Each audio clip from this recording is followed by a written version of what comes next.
One might say that Sorrel should have known better than to love a king. But then again, a king should have known better than to look at a low-born tracker the way Corvin looked at her across a winter hall, as though she were the one fixed star in a turning sky, if he never once meant to keep her. So really, if a person followed the whole ruin back to its root, the fault was his, all of it, every last thread, down to the frost on the window, the morning it began. Greyfell had not seen a mating like it in the memory of anyone living. The northern packs wed their kings to the daughters of other packs always, to seal a border or settle an old debt in blood and vows. Yet here was Corvin the Grey, alpha of the whole northern reach, standing at the head of his own great hall to take a woman born in the outer wards, a woman who had hunted the high passes since she was a girl and had made herself into the finest tracker the mountains had ever known. She wore gray that morning, the deep gray of his house, and it still felt like a costume stitched for someone else.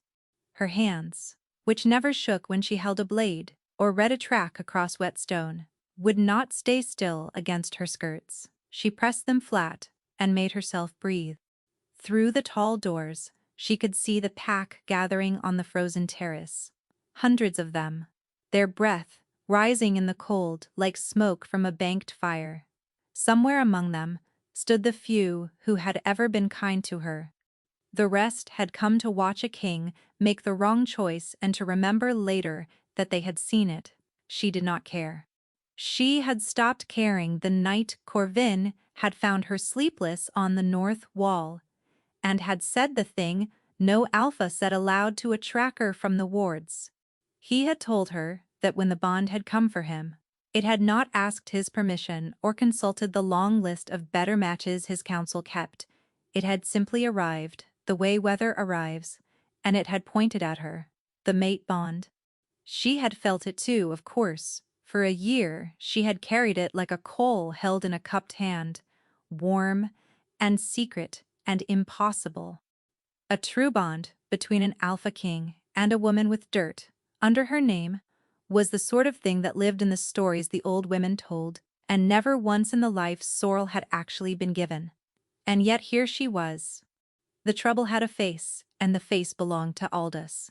The old wolf had ruled the Reach in all but name, through the long years of Corvin's boyhood, and he had never quite learned to stop. He stood now at the edge of the dais in his heavy furs, watching the doors, and beside him waited the envoys of Verith in their black and silver, and among them a woman with a cold and perfect face, Delphine of Verith, the daughter of the strongest pack in the south, brought north, under a banner of peace, to a mating that was no longer supposed to happen. Sorrel had heard the argument through stone walls for a month. Verith had massed its strength along the river marches. A word from Delphine's father could turn that strength into a war. Greyfell could not win, and the one thing that would stay his hand was a mating that bound the two houses into one.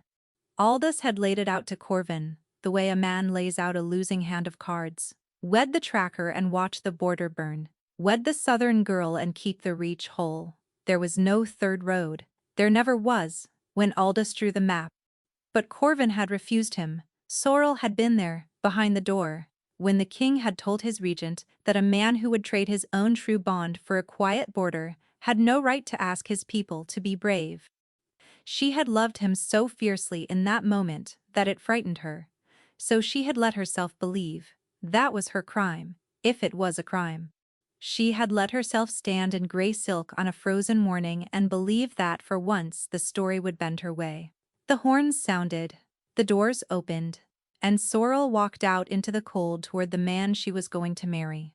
He was already watching her, Corvin the Grey, broad and dark against the pale sky, the silver circlet of the Reach on his brow, his eyes on her, the whole long walk, as though nothing else in the world had been invited. She held those eyes and let them carry her forward, whatever the hall thought of her, whatever Aldous thought. The bond between them was singing now, low and certain, drawn taut across the cold air like a wire between 2 points. She could feel the shape of his want, his fear, his love, all of it, pouring toward her down that bright thread. And then, 3 steps from him, she felt the thread change. It was small at first, a flicker of something cold moving under the warmth, the way a shadow crosses the bottom of a clear pool. She almost did not trust it. But Sorrel had spent her whole life trusting the smallest wrong thing in a still landscape, the one bent blade of grass, the one branch that should not have moved, and her body went to quiet alarm before her mind could argue her out of it. She stopped in front of him, she searched his face, and Corvin, Corvin, would not quite meet her eyes. "Say it," she murmured so low that only a wolf could have caught it. "Whatever it is, say it to me first, not to them." For one breath, he looked as though he would. His jaw worked. Something raw and drowning moved behind his eyes. There, and then gone. Buried under a stillness she had never seen him wear. When he spoke, he did not speak to her. He lifted his head and pitched his voice to carry across the whole frozen terrace, to every wolf of the Reach, and every envoy of the South, and he said the words that ended her.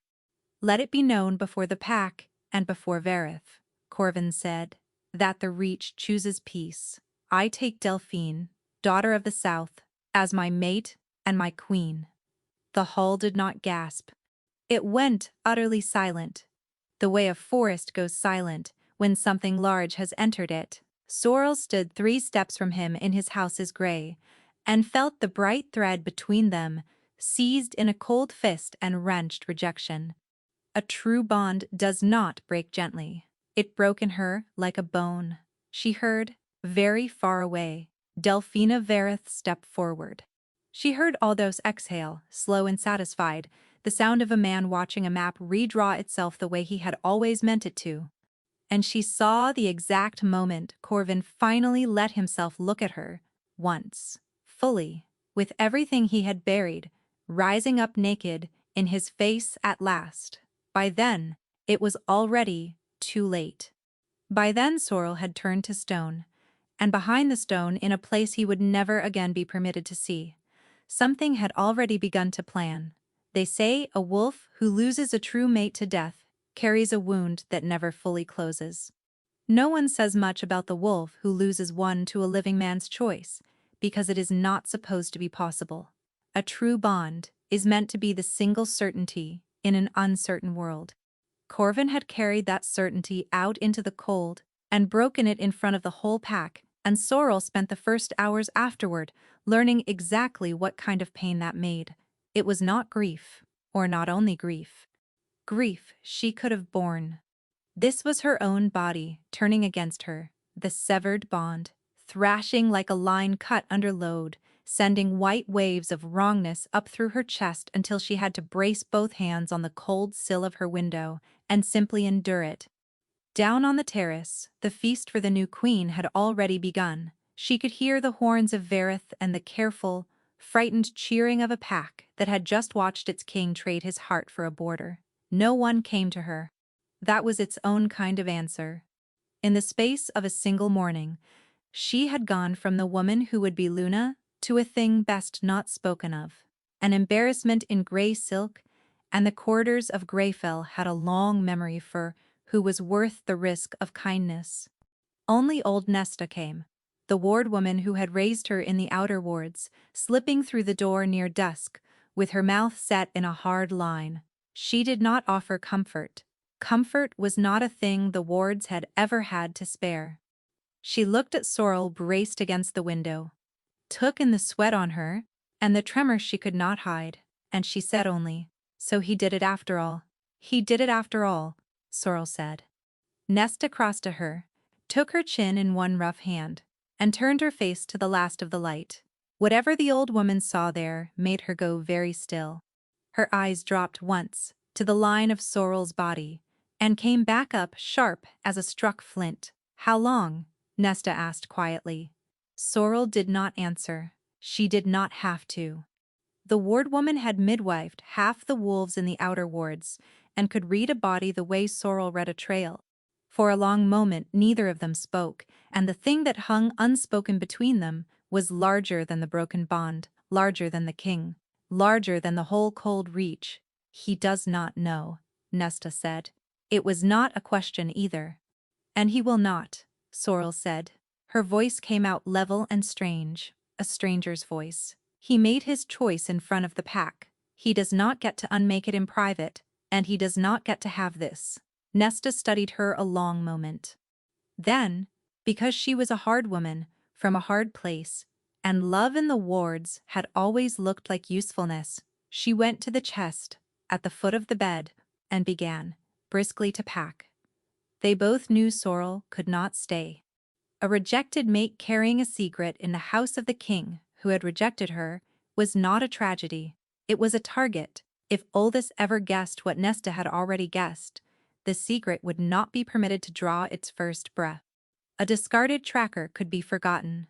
What Sorrel carried could not, because it was the one thing in the world that could complicate the clean southern future the regent had spent a month building.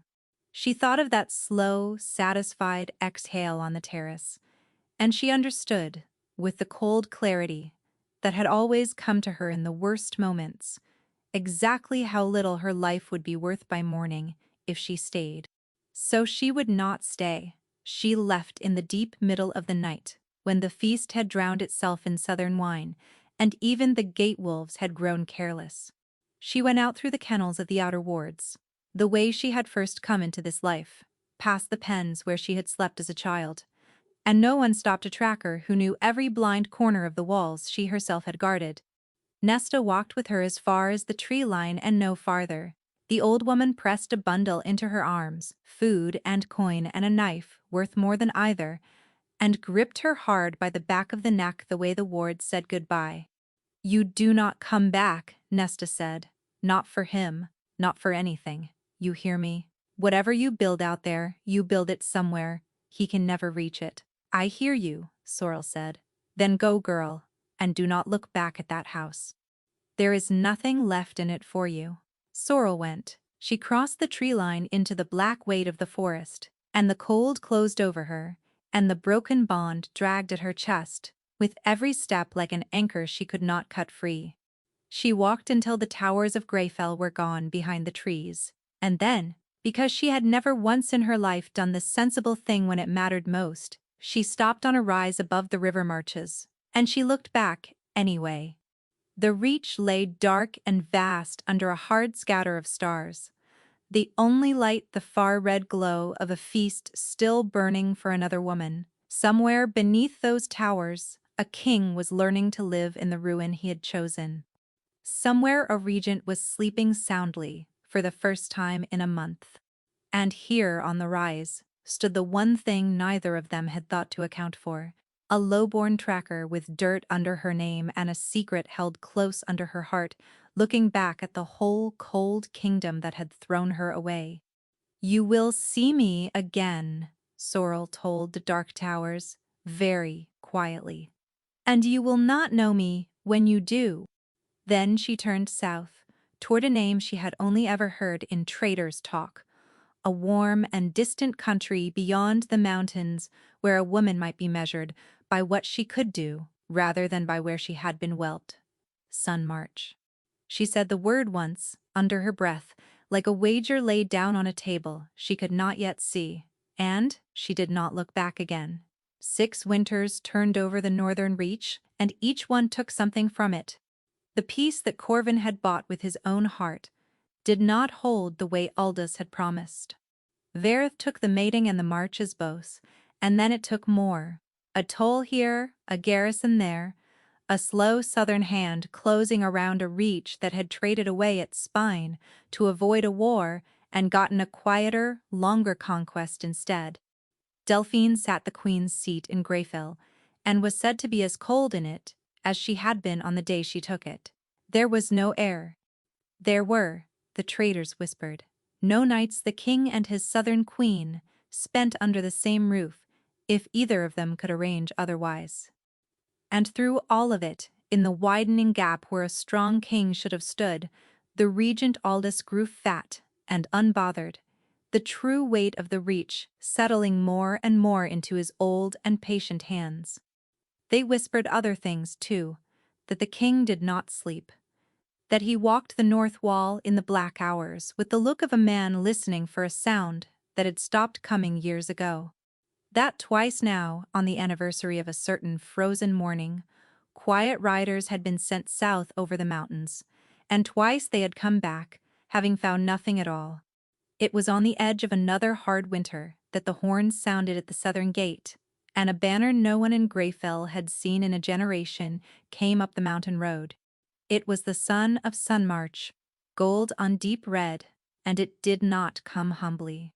It came with a mounted guard in warm southern leather, riding easy and disciplined through the northern cold, and at their head rode a woman the whole Reach would spend the rest of that day pretending it had known at once. She was not in gray, she would never again be in gray. She wore the red and gold of the South, as though she had been born to it, a long traveling cloak thrown back from shoulders that had learned to carry weight, and she sat her horse the way she had once read a trail, as though the whole moving world had quietly agreed to arrange itself around her attention. 6 years in the ward's memory had turned a discarded tracker into something the wards did not have a word for. The traders had a word, though. Down every road, from the mountains to the sea, they told the same story now, of the northern outcast who had walked into Sunmarch with nothing but a knife, and had risen, impossibly, to stand at the right hand of its ruler. The warden of the southern reach, they called her. The one the Sun Court did not make a decision without. Sorrel had come home to Greyfell as its equal. And she had not come alone. Beside her on a smaller mount, held easy in the saddle by a broad and silent southern guard, rode a boy. He could not have been more than 5 or 6 years old, and he was wrapped to the eyes against the northern cold, so that at first there was little to see of him but a pair of steady gray eyes, taking in the great dark towers with a calm that no child that age had any business owning. He did not gape at the walls. He watched them the way his mother watched them, weighing, measuring, missing nothing. And when the wind shifted and pulled the scarf loose from the lower half of his face, more than one old wolf along the gate road went very still and did not afterward say why. The broad guard who rode at the boy's side never once took his hand near the child's reins. Cato, the southern men called him, and they said it the way a person says the name of a wall. Whatever Sorrel had built in the years down south, she had built the boy a fortress out of it, and the fortress had a name, and rode at his shoulder and watched the northern gate with flat and patient eyes. Water ran up through the keep, faster than any herald. By the time the Sunmarch party crossed into the great courtyard, the king of the northern reach was already on the steps. He was not the only one who came to a window.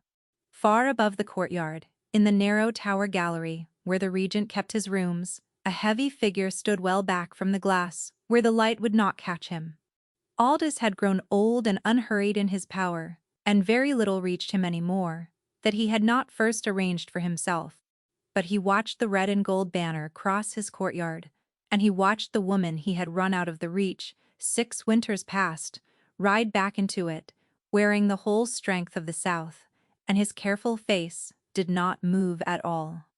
Then the boy turned his head, and the wind took the scarf, and for the first time in a great many years, the regent of Greyfell felt something cold walk the slow length of his spine. Corvin the Grey had aged more than 6 winters.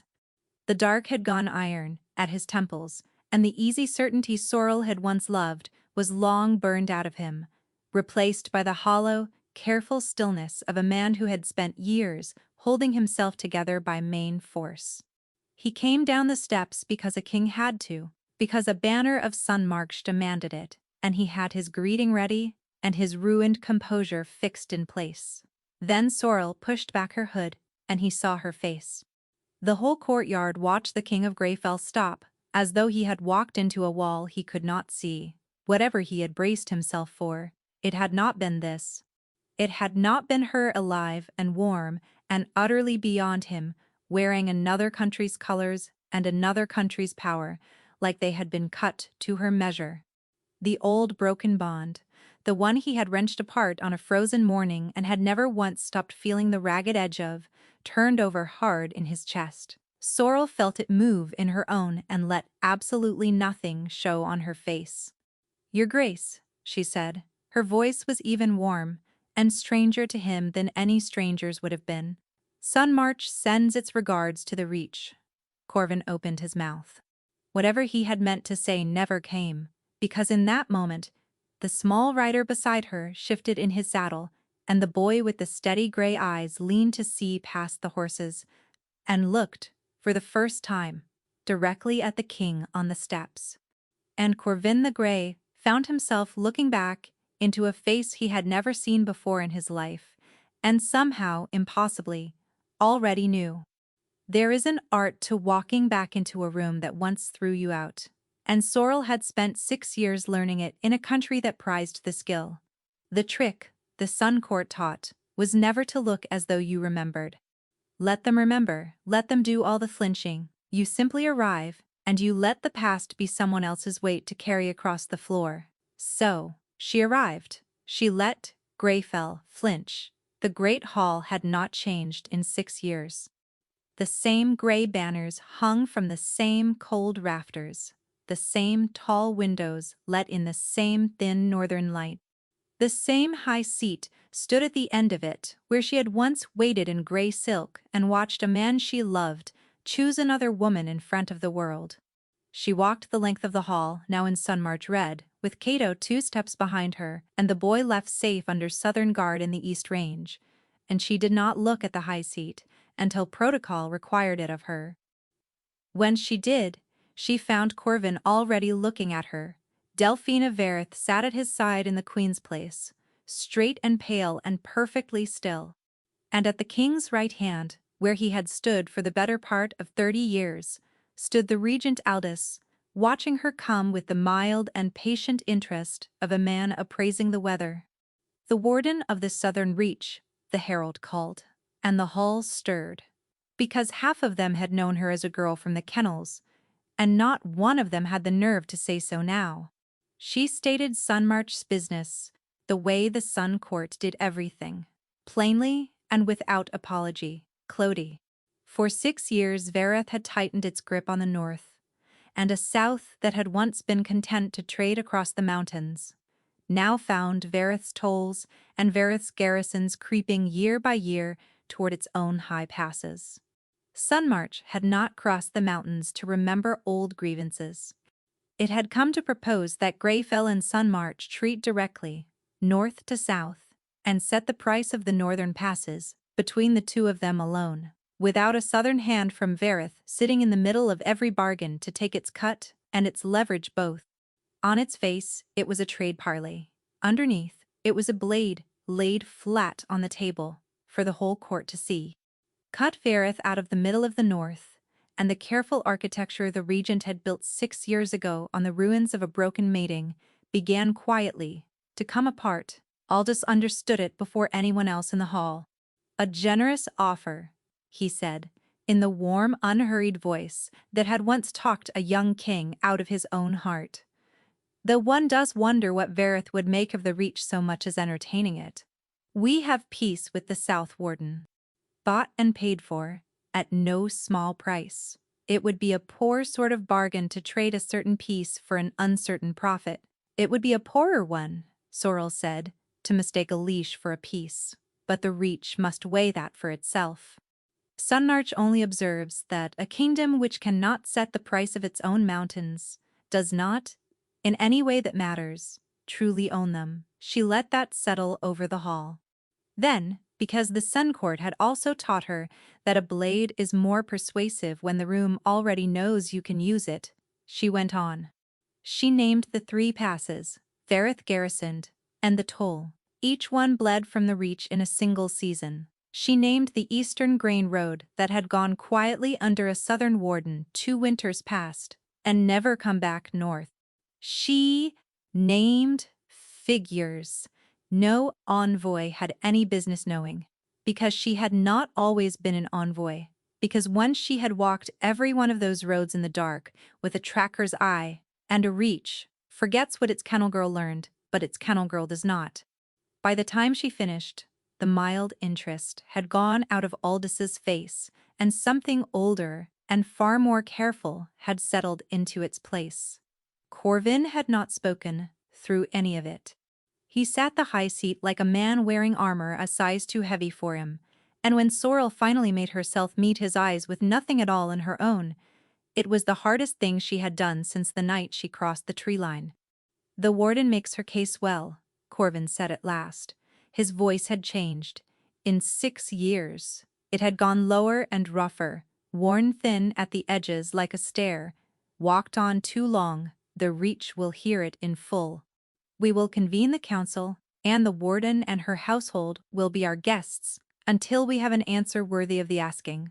Delphine spoke then, for the first time, and her voice was smooth, cold silver. "How very hospitable of us. And this household. I am told the warden travels with a child." Her pale eyes found Sorrel's and held them. One does grow curious about a woman who leaves the Reach with nothing at all, and returns to it with so very much.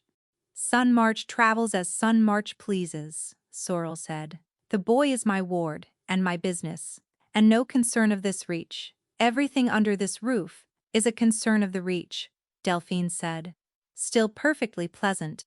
But Sorrel had already turned back toward the king, and the moment slid past, and only she stood close enough to see the way Corvin's hand had gone bloodless, where it gripped the arm of the high seat at the single word child.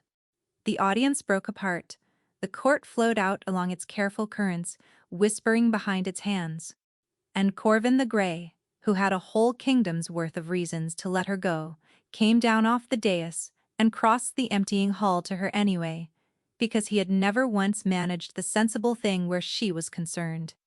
That much at least had not changed in him. Sorrel, her name, in his mouth, went through her the way the cold did, all at once and everywhere.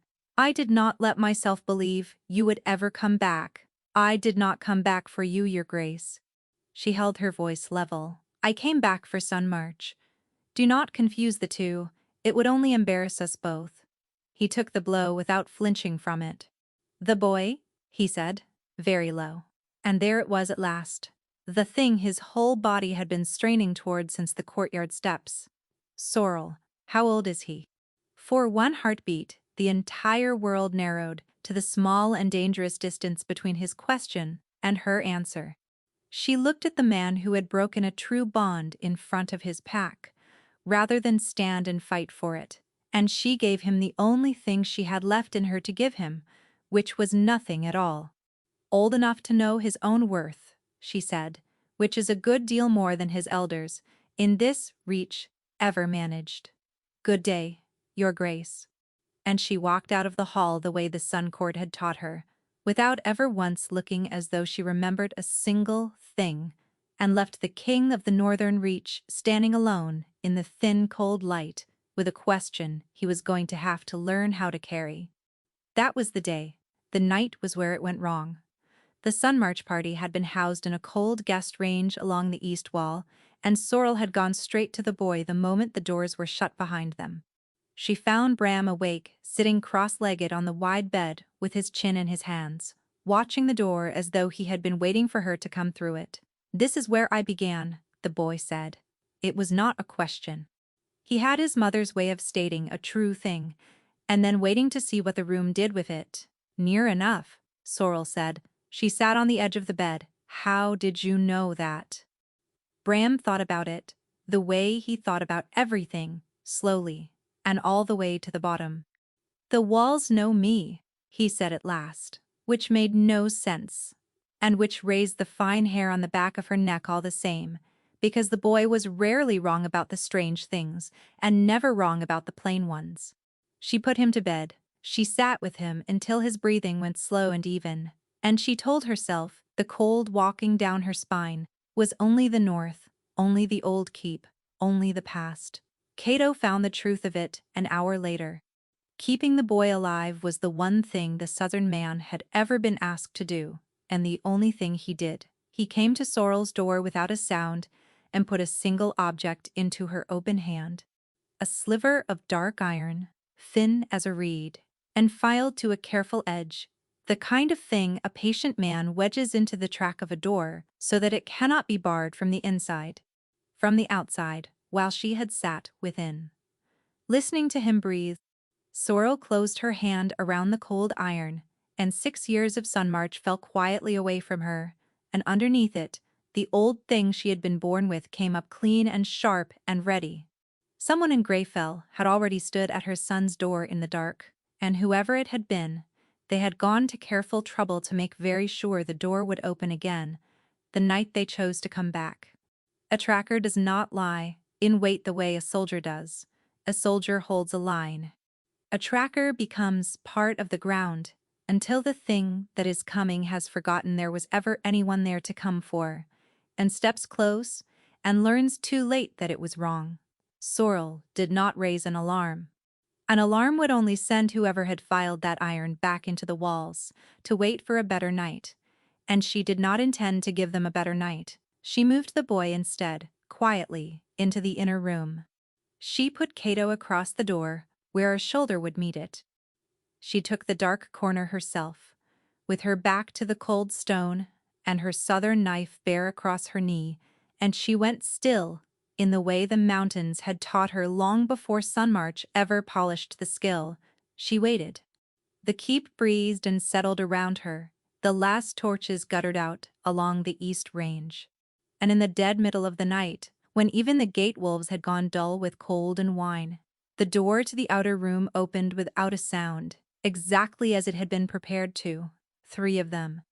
They came in low and spread and silent, faces rapt, moving with the trained economy of men who had done this work before and been paid well for the doing of it. Not thieves. Not some old grudge from the wards come to settle a score with the kennel girl who had risen too high. These were professionals, and they had come straight for the inner room, and that alone told Sorrel most of what she needed to know about who in this keep could afford them. She let the first one reach the inner door. Then she came up out of the dark. The Sun Court had honed what the mountains had made, and the two together were a great deal for 3 men to account for in a strange room in the black of night. She took the first across the back of the knee and folded him down hard into Cato's waiting hands, and Cato did what Cato did, and the man stayed down. The second turned toward the sound of his fellow falling, and Sorrel was already inside his guard, close, where a long blade is a burden and a short southern knife is not. He was good. He was not from here. She marked it even as she worked him, the southern set of his grip, the northern discipline of his silence, and she filed both away beside the sliver of iron for later. He caught her once, across the forearm, a bright, cold line of pain, and she let him have it, because, reaching for it, brought him half a step too far forward, and after that it was finished. The third man did not try for the boy. The third man, seeing 2 of his own down in the space of a dozen heartbeats, did the disciplined thing, the professional thing, and broke for the door to carry word back to whoever had sent them. Sorrel went after him and would have had him too, but the corridor beyond was already filling with torchlight and shouting, and the heavy tread of the king's own guard roused too late, and in the churn of it, the third man went over the east parapet into the dark and was simply gone. Corvin came through the door with a bared blade in his hand, and no crown on his head, and his face, the color of old ash, he took in the room in a single sweep. The 2 downed men, the signs of the struggle, Cato. Sorrel standing over all of it, with her forearm running red and her knife still bare in her fist. And then he did the thing that undid 6 careful years more thoroughly than any word of his ever could have. He did not look at the assassins. He did not look at her wound. He crossed the room in 3 long strides to the inner door and looked at the boy, and only when he saw that the child was whole and untouched and watching every part of it with those steady gray eyes, did the breath go out of the king of the northern reach all at once, as though someone had cut a rope that had been holding him upright. "He is not harmed," Sorrel said, and heard how rough her own voice had gone. "No thanks to your reach." Corvin turned. There was something in his face she had not braced for, something raw and enormous, and stripped of every mask, and it was aimed not at her but at his own walls, his own keep, the place that was meant to be his, and had just tried to murder a child beneath his roof. Who, he said, and it was not a question so much as a vow, who did this? Sorrel crouched by the nearer of the two downed men and drew back his wrapped sleeve because a tracker reads a body, the way another woman reads a letter. The blade was southern, the grip had been southern, but there, worked small into the leather of the man's bracer, where a careless eye would slide right past it, was a mark she knew to the last curve, because she had spent her girlhood polishing the silver it was struck upon. The running wolf of the reach, a quartermaster's mark. The kind of mark that goes on. A thing bought and issued out of Greyfell's own stores, southern steel in a northern hand carrying the reach's own quartermaster's mark. Someone had gone to great trouble to make this look as though it had come up from the south, and had been just a little too thorough about it, the way a careful man is always in the end a little too thorough, and had left the one loose thread that led the other way instead. She did not show it to Corvin. Not yet. She folded the man's sleeve down over it and stood, and she began, very quietly, to keep score. Corvin's guard had the two living men in irons by the time she straightened. The king looked at them, and then at the dark east parapet where the third had gone over into nothing, and she watched him understand what she had already understood. That one will not run far in this cold, a captain offered. He was never meant to run far, Sorrel said. He was meant to carry word home, and home is a good deal closer than your captain thinks. She did not so much as glance at the tower when she said it. She had learned long ago that you do not show a careful man you have found his thread until you have a firm hold of both its ends. Corvin heard the thing beneath her words. All the same, he always had. Sorrel, he said, low. Whatever it is, you know, when I am certain of it, she said. You will be the second in this keep to hear it. Mother. Bram's voice came from the inner door. Calm as still water. She turned. The boy was not looking at the men on the floor, and not at her wound, and not at the king, who could not stop staring at him. He was looking up past all of them at the ceiling, as though he could see straight through the stone to the tower that rose above the east range and the narrow-lit gallery at the very top of it. The cold man is awake, Bram said. The one from the window. He is very angry that we are still here. Sorrel went cold to the soles of her feet. She had told the boy nothing of a window and nothing of a man. She followed his steady gaze up through the dark stone toward the one room in all of Greyfell where a single candle still burned at that dead hour, and she thought of a regent's slow, satisfied breath on a frozen morning 6 years gone, and the last of her careful southern composure quietly closed its hand into a fist. Corvin moved them that same night, over Sorrel's objection, and Delphine's colder one, into the royal range where the walls stood thick and the guard was his own, and the only door lay within sight of his. Sorrel allowed it because the boy's safety outweighed her pride, and because a woman who has learned to use every advantage does not refuse a fortress simply because she dislikes the man who owns it. But she did not thank him for it. She had promised herself 6 years ago that whatever else the world made her do, she would never again thank Corvin the Grey for anything at all. So they were thrown together, which was surely what some part of him had wanted, and no part of her would admit to wanting. In the days that followed, while the council argued, Sunmark's offer behind its closed doors, Sorrel hunted her attackers through the bones of the keep, and Corvin, to her considerable irritation, hunted at her side. He was not useless. That was the trouble with him. He knew his own castle, and he asked the right questions. And when she followed the southern steel back toward the quartermaster's stores, he did not once flinch from where the trail so plainly pointed, though it pointed straight at the one man in the reach he had trusted longest. You suspected him, Sorrel said, on the third day, when the ledgers in the storeroom had told her what she had already known in her gut.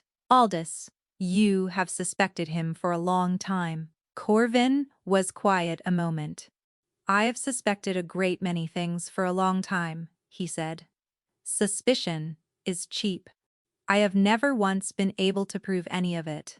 And a king who moves against his own regent on a suspicion, with that man holding half the loyalty in the reach in his fist, does not survive the moving. I learned that lesson young, and I learned it from him." He looked at the marked bracer in her hand. "You found, in 3 days, what I have not managed to find in 6 years." "I had a reason to look that you never did," Sorrel said, and did not soften it for him. She saw the king with the boy only once in those days, and she had not arranged it.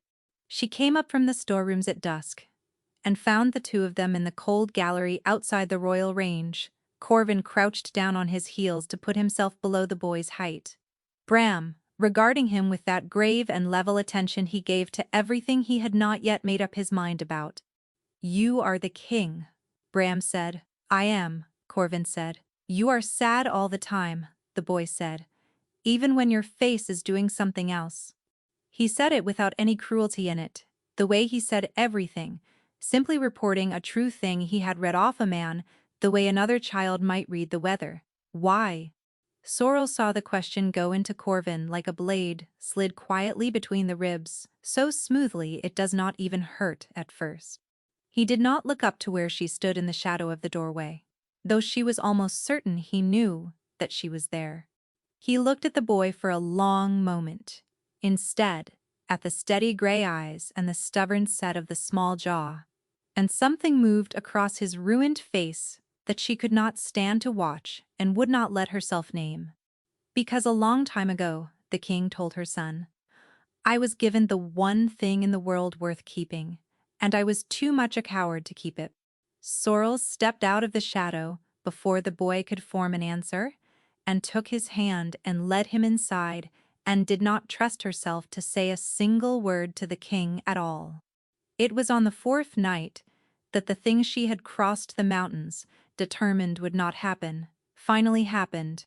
She could not sleep, and she went where she had always gone. In this keep, when sleep would not come, up onto the north wall where the wind came clean and hard off the mountains, and a person could hear herself think. She had forgotten, or had made herself forget, that it had once been his place too. He was already there. For a while, neither of them spoke. The mountains stood black against a hard, bright field of stars, exactly as they had on the night he had first told her about the bond, when they had both been younger, and he had not yet learned what he was willing to trade away and what it would cost him to trade it.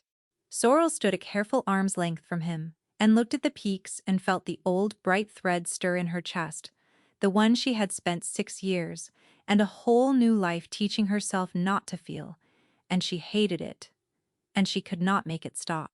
"I have started a letter to you 1,000 times," Corvin said, "to the mountains, and not to her. In my head, every night for 6 years. I never sent one, because there was no direction I could write on it that would not have put you in danger, and because there were no words in it that were not an insult to the size of what I did to you." He turned his head. "I am not going to insult you with them now. I only wanted you to know the letters were real, that there was never one single day." "Do not," Sorrel said. But he had already fallen silent, and in the quiet, the thread between them drew taut. And before she could shore up the wall she had built against it, she felt him, not his words, which she did not trust. The thing underneath the words, pouring down the old bond, raw and unguarded because he had never learned to guard it from her, only from everyone else in the world. Grief, vast and worn smooth with long handling. Guilt, like a stone carried so many years he had stopped noticing its weight and only staggered under it, without knowing why. And beneath both of those, steady and terrible and wholly undimmed by 6 years and another woman's ring, the thing she had crossed the mountains swearing to herself was dead. It was not the feeling of a man who had chosen power over her and slept soundly in the choosing. It was the feeling of a man who had been broken across the same wheel she had, and had simply been made to go on standing at the top of the reach, while it happened to him. Sorrel stepped back from the wall as though the stone had burned her. "That changes nothing," she said, and her voice was not as steady as she needed it to be. "Feeling badly about a thing you chose is not the same as not having chosen it. You had a whole hall in which to fight for me, Corvin. You used it to marry Verith instead. Your grief is your own affair. I did not cross the mountains to nurse it for you." "I know," he said. And that was worse, somehow, than any defense he might have raised. "I know, Sorrel." She turned to go. And because he was a man at the end of 6 years of silence, and because the bond lay open between them and an open bond makes a person reckless, he said the thing he should not have said. "It was not the war I was afraid of," Corvin said. That day, it was never once the war. Sorrel stopped. She should have kept walking. Every hard-won instinct the Sun Court had given her said to walk, that this man's reasons were a country she did not want to set foot in, that whatever waited there would cost her far more than it could ever pay. But the tracker in her, the part of her that had never in her whole life been able to leave one bent blade of grass alone, turned her back around. "What does that mean?" she said. "It was not the war." For a long moment Corvin looked at her, and she watched him stand at the very edge of a thing he had guarded for 6 years the way she guarded the truth of the boy, and she watched him decide with something close to grief that he could not step over it. Not yet. Not with the thread open between them and her son, 3 walls away, and a regent's candle burning in the tower above them both. "When it is safe to answer," he said quietly, "I will tell you all of it. I swear that to you on the bond I broke, and I have nothing left to swear on that costs me more." He straightened, and the king came back down over his face like a visor lowering into place. "Until then, guard the boy. Whatever else you believe about me, believe this one thing. There is nothing in this reach that man will not do to keep the arrangement he built, and he has already stood at your son's door once in the dark." And he left her there on the north wall with the wind and the stars and the first thin crack running clean and cold through 6 years of certainty about the worst morning of her life. Some truths are like a splinter driven deep. You can live around one for years, favoring the hand, telling yourself it has surely healed by now, right up until someone takes hold of the thing and draws it out, and you learn all at once how much of your life you had quietly been arranging around the pain of it. Sorrel had built 6 years around a single splinter. He chose the border over you. He wanted the crown more than he ever wanted the bond. She had made a whole life on the far side of that sentence. And now Corvin the Grey had stood on his own north wall and told her, in 4 words, that the sentence might not be true, and she did not sleep at all that night for the size of what those 4 words threatened to undo. She should have kept her distance from him. Instead, when the keep had gone quiet the following night, and the boy was asleep behind a barred door with Cato set against it, she went to the king's private rooms, and she did not fully understand why until she was standing in front of him. "Tell me," she said. "You said when it was safe. It will never be safe. Tell me now, or never speak of it to me again." Corvin was a long time answering. When he did not look at her but at the cold hearth, as though the words lived somewhere down in the dead ash. "Aldous came to me the night before the wedding," he said. "Not with the war." The war was the story he told the hall, the clean one, the one a king could act on and keep his dignity. "What he brought to me in private was you. He had a man in the wards. He had proof, or proof enough, that an accident could be arranged. A low-born bride, dead on the eve of a royal mating, and Verith blamed for it, and the whole reach howling for the very war he wanted. You were never an obstacle to his plans, Sorrel. You were the match he meant to strike it with. Alive and mated to me, you made me strong, and a strong king has no need of a regent. Dead, you handed him his war, and his grip, both." He said it all in the flat voice of a man reading his own sentence. "I was 22, Corvin went on. "I had held the reach for 2 years. Half the army answered to him and not to me, and I could not prove a word of it. And he made very sure I understood that if I tried, you would simply have your accident a little sooner. So, I did the one thing I could think of that he had not planned for. I made you worthless to him. He finally looked at her, and his face was the whole ruin of 6 years. A discarded bride is no match to strike. A low-born woman, the king humiliates and casts off in front of his pack, is not worth the cost of killing. I broke the bond in the open, so there would be no reason under the sky for anyone to touch you. And then I drove you as far from Greyfell as grief would carry you, and I prayed to gods I do not believe, in that it would be far enough. The room was very quiet. Somewhere far below, the keep breathed in its sleep. You decided, Sorrel said at last, and her voice shook. You decided all of it. For me, you looked at my whole life and you weighed it, and you spent it. And you never once let me hold the scales. Yes, Corvin said. I would have fought him. I know. That is exactly the thing I could not allow. You would have fought him, and you would have died. And I would have had to stand on that dais and watch it. I chose a living woman who hated me over a dead one who did not. His voice cracked clean across the middle. I have hated myself for 6 years, and I would choose it again tomorrow. That is the whole and ugly truth of me, Sorrel. I am not asking you to forgive it. I stopped hoping for that a long time ago. And there it was, pouring down the open thread between them, the thing she had felt on the wall, and had not let herself believe. Not a liar's grief. Not a coward's excuse. The plain, unbearable love of a man who had cut off his own arm to keep her alive, and had never once let a living soul see the wound. Sorrel had crossed the mountains armored in a single certainty, and he had just taken it from her, and she did not know how to stand upright in the world without it. She kissed him. She did not decide to. It was the truest thing her body knew how to say, and it said it before her pride could catch the words. He made a sound against her mouth, like a man who had been holding his breath for 6 years, and his hands came up to frame her face as though she were made of something that could shatter, and the bond flared between them, not the ragged, severed thing, but the whole one, the true one, roaring back to life all at once. For one long moment there was no reach, no regent, no 6 years.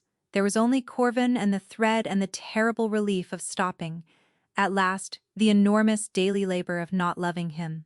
Then she pulled back, because she was not a girl in gray silk anymore, and a kiss does not undo a lie, even one told out of love, especially one told out of love.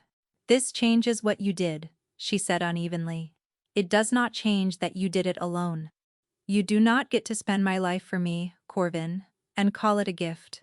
Not then, not ever again. I know, he said. I am done deciding your life. Whatever comes now, you decide it. I only wanted you to have the truth in your hands to decide it with. For a moment she only looked at him, and let him see all of it, because he had earned the sight of it, if he had earned nothing else at all. You want to know the shape of the thing you decided? She said. He is called Bram. He was born in a byre, on the southern road, in the teeth of a storm, because I could not reach a town in time, because I was running from a danger you had never told me had a name. He took his first steps in a Sunmarch kitchen. He learned his letters from a woman who was not his mother, because his mother was busy learning how to hold a court. He asked me once, when he was 4 years old, why the other pups had 2 people and he had only one, and I did not have a single true thing to tell him that would not also have been a wound. So I gave him a kind lie, instead, and hated myself for it. 6 years, Corvin. You did not only spend mine, you spent his, and he got no more of a vote in it than I did. Corvin took it the way a man takes a blow. He has decided well in advance not to guard against. No, he said quietly. He did not. And I will spend whatever is left of my life earning a vote from a boy who has every reason under the sky to deny me one. It was the right answer. She hated, a little, how exactly it was the right answer. She never got the chance. because the door came open without a knock, and Cato stood in it. And Cato never left the boy. The look on the southern man's face stopped her heart in her chest. "He is gone," Cato said. "The regent's men.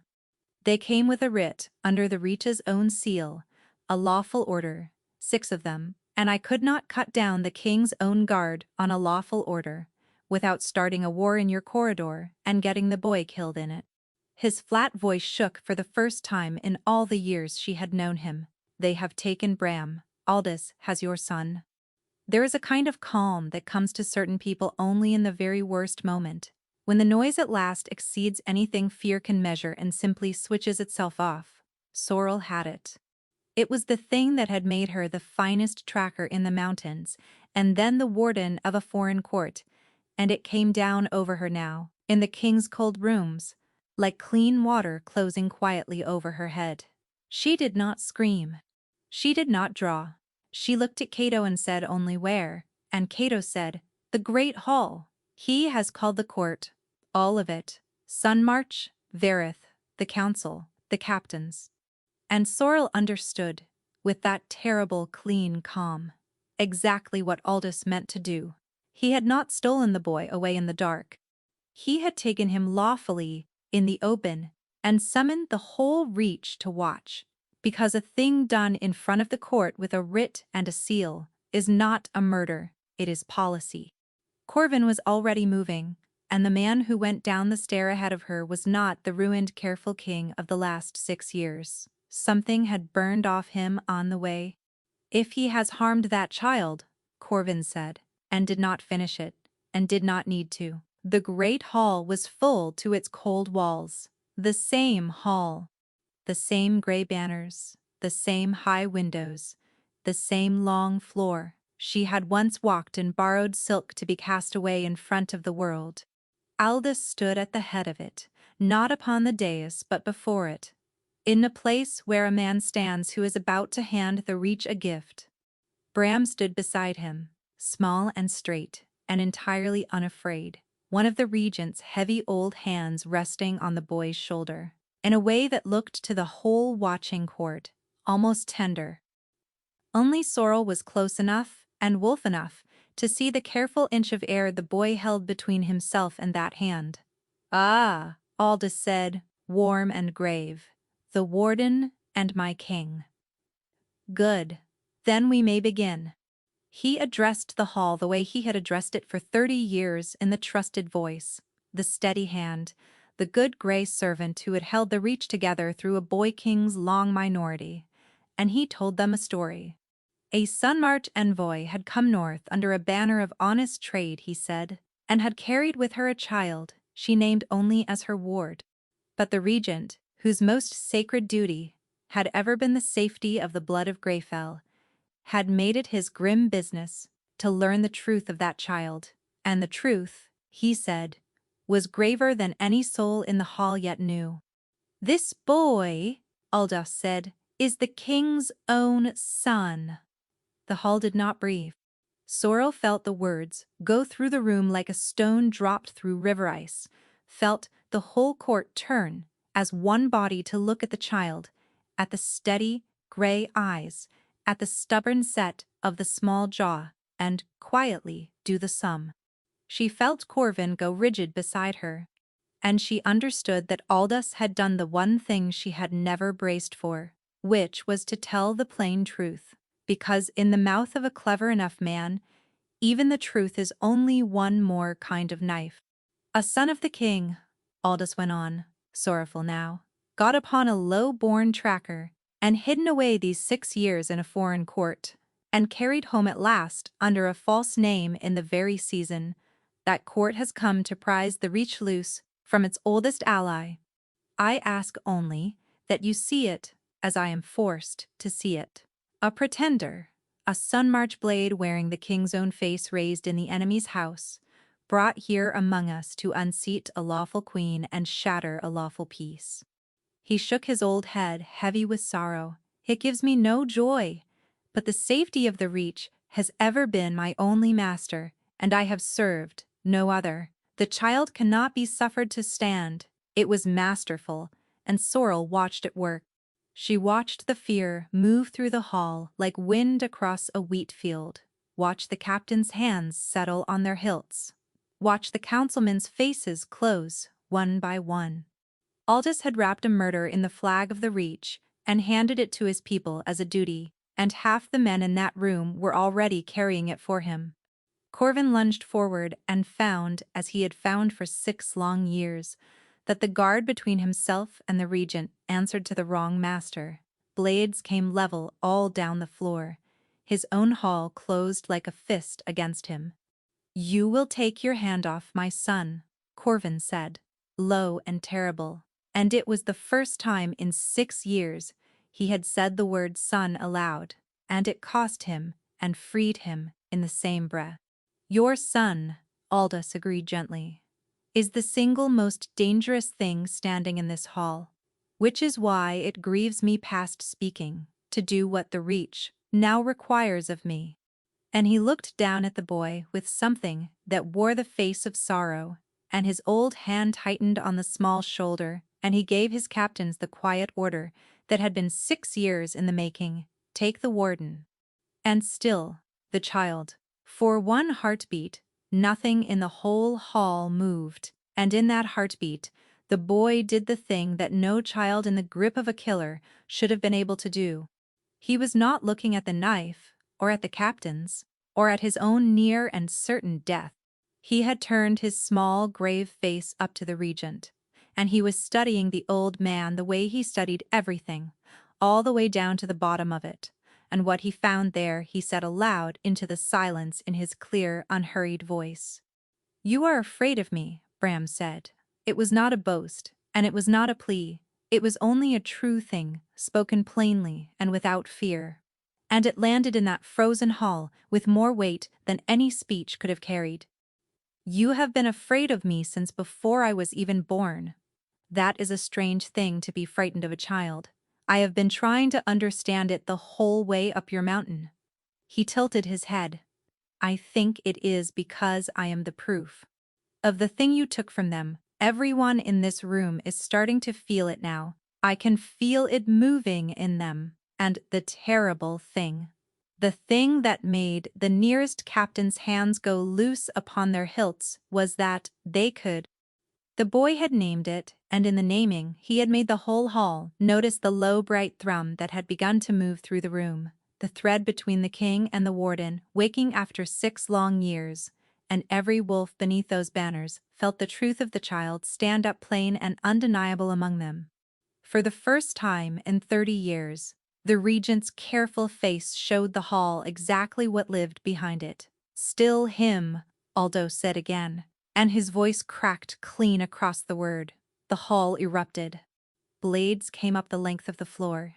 Cato moved and was buried under 3 men before he had crossed a stride. Corvin roared, and the guard closed over him. And Sorrel, with the clean cold water shut over her head and her son, a single body's length away in the grip of the man who had spent 6 years trying to end him, did the last thing anyone in that hall was braced for a Sunmark envoy to do. She smiled, because Aldous, for all his 30 careful years of drawing maps over other people's lives, had made the one mistake that clever men always make in the end. He had built his whole plan around the woman he had run out of Greyfell 6 years ago, the frightened low-born bride in borrowed silk who had not known enough to fight him. He had never once thought to account for the one who came back. A tracker's whole art is patience. You do not take the beast the moment you cut its trail. You take it on open ground, at a time of its own choosing, when it has committed too far to turn back. Sorrel had cut this trail 6 years ago, in the sound of a satisfied breath, on a frozen morning, and Aldous had at last stepped all the way out into the open. "Before you still, my son," Sorrel said, and she did not raise her voice, and the strange thing was that the hall quieted to hear it, because a person who is calm in a room full of drawn blades is a person who knows something the others in it do not. "You should all know what your captains will be killing him to keep hidden. A warden does not travel without her work." She had spent 6 days keeping careful score, and she laid it out, now, on the floor of the hall, piece by piece, where the whole court was forced to look at it. The two assassins taken alive in the East Range, bearing southern steel that carried the Reach's own quartermaster's mark. The storeroom ledgers, 6 years of them, where the coin meant for the watch and the grain and the passes, had bled quietly away into accounts that led back not to Sunmarch and not to Verith, but to a single old and patient hand. The garrisoned passes, the lost grain road, the slow strangling of a reach that every soul in the hall had lived through and been taught to call peace. "You did not save this reach from a war," Sorrel said, to the whole listening hall now, not to the regent. "You sold it. One pass, one road, one season at a time. Verith never conquered the north. He handed it across the mountains and pocketed the price and told you all it was, the cost of your peace. And the one thing in the world that could undo the arrangement, the one thing that made a strong king of a boy he could steer, was a true bond and a true-born heir." She looked at her son, straight and unafraid beneath the regent's hand. "So he broke the bond in front of you all. And when the heir came home anyway, he tried 3 times in the dark to end it, and failed each time. And now he stands before you in the open and asks you to finish with your own hands what his hired men could not manage in the night." The silence changed its quality. She read it the way she read still ground. The exact moment a room full of soldiers stops being a mob and becomes men again, each one alone with the thing he has just been asked to do: kill a child, their own king's son, on the word of the man who had bled their watch dry for 30 years and called it duty. Aldous felt it too. He had not held the reach that long by being slow. "Sentiment," he said, but there was cold iron under it now, the warmth gone thin as old ice. "Ledgers can be forged. A Sunmarch witch has had 6 years, and a foreign treasury to prepare her lies for you. Captains, I have given you a lawful order." For one long breath, the whole hall hung on the very edge of the blade. And then 2 things happened at once. The first was Corvin. He did not shout. He walked out into the middle of his own hall, past the leveled blades, and did the thing he had forgotten how to do for 6 years. He looked his captains in the face, one at a time, men he had grown up beside, and he did not command them. He asked them whether they truly meant to put their steel through a child, whether any writ under any seal was worth that much of their souls. The second was the bond. When Corvin came to stand beside her, the thread between them flared past all denying, brighter even than the thrum the boy had woken, the unmistakable resonance of a true mating that no writ and no 6 years of silence had ever managed to break. A hall full of wolves knows a true bond the way it knows the pull of the moon. They looked at the king and the warden with that thing blazing plain between them, and at the boy who wore the king's own eyes, and the lie died there on the floor, without another word needing to be spent on it. Delphine of Verith rose from the queen's seat, but the cold southern woman had never loved the regent, and she knew a collapsed scheme when she found herself standing in the wreck of one.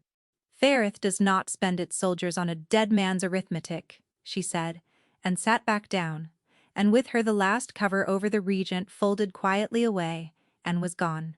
Aldous looked around the hall he had ruled for 30 years and watched it at last turn its face away from him, and a cornered wolf does the cornered thing.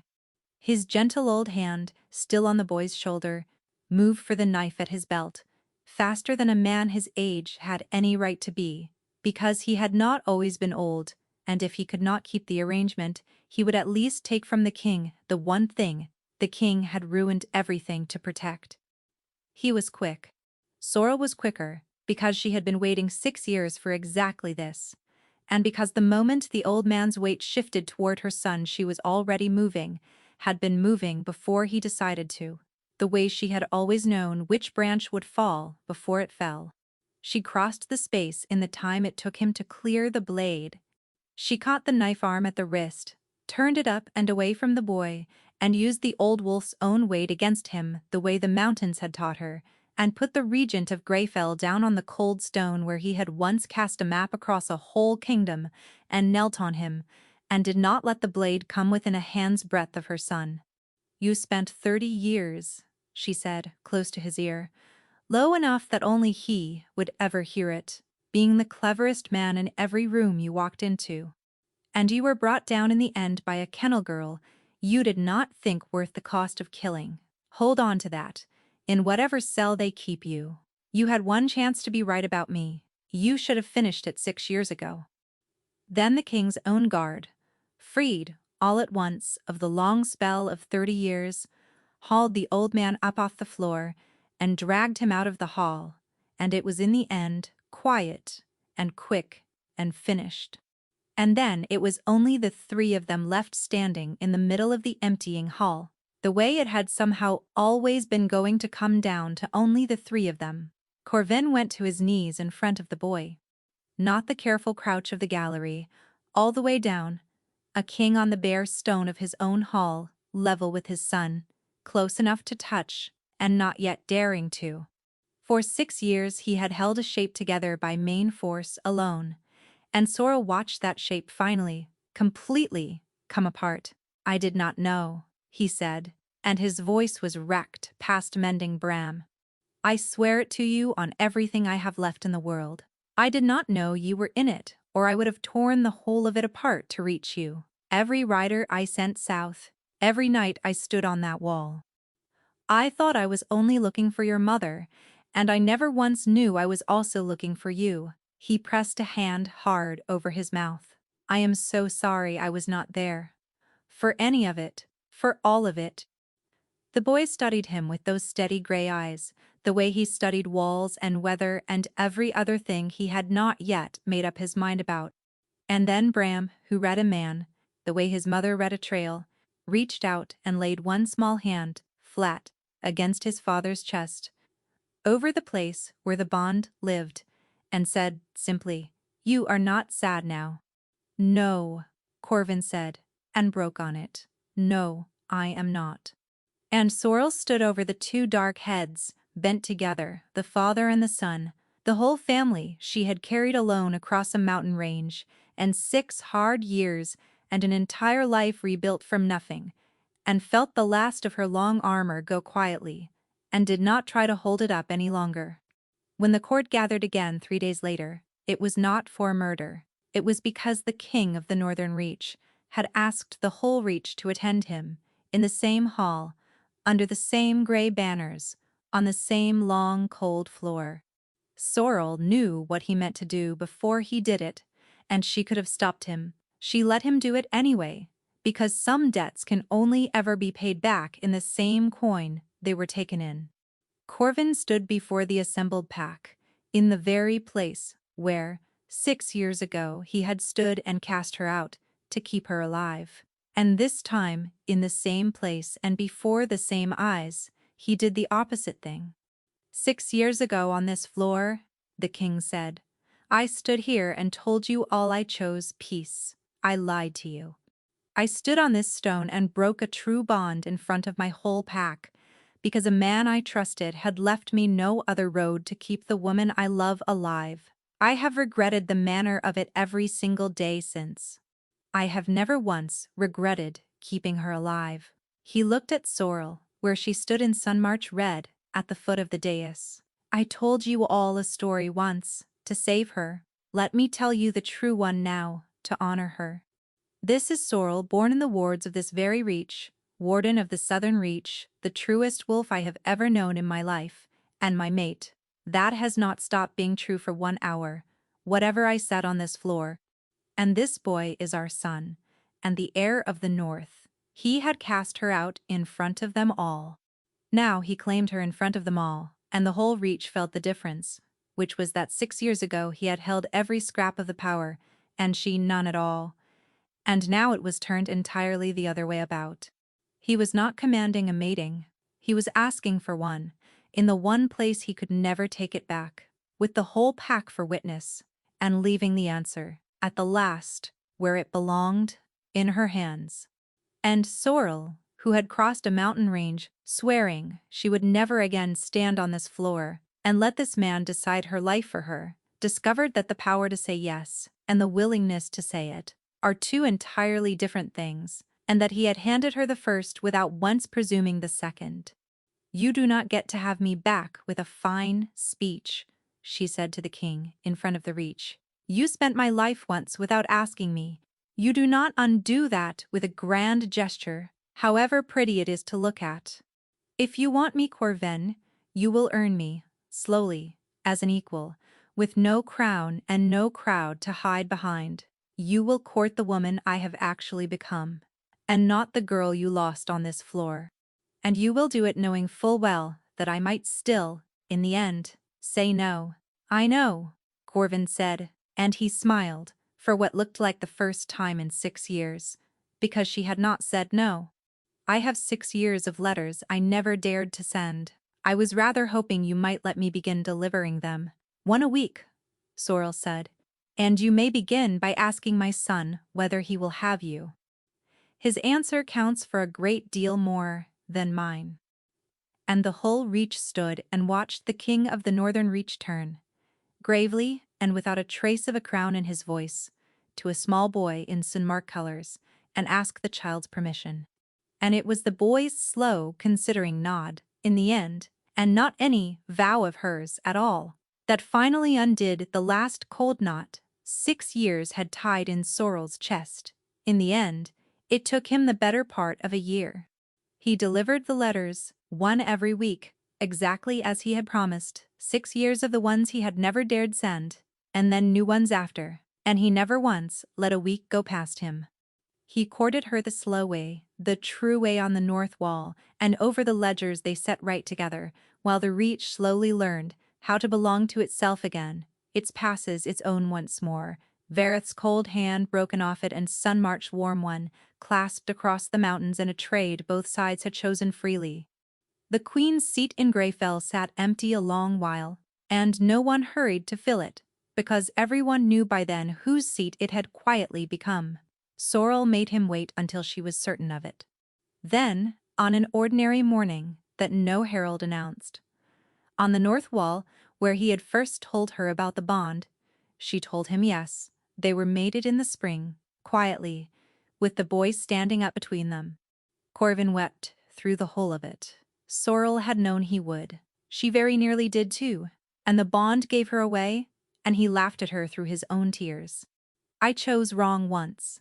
On a floor full of people," he said, when it was done, his forehead resting against hers. "I have spent everything I had earning back the right to choose again. I choose you. I will go on choosing you every single day I am given, and there is no floor and no regent and no Reach in the world that can make me take it back." "Could," Sorrel said. "Because I came a very long way, and I brought a great deal home with me, to give you a life you never once imagined you would be allowed to have. Do try to be worthy of it." He spent the rest of his life trying. By every account that matters, he managed.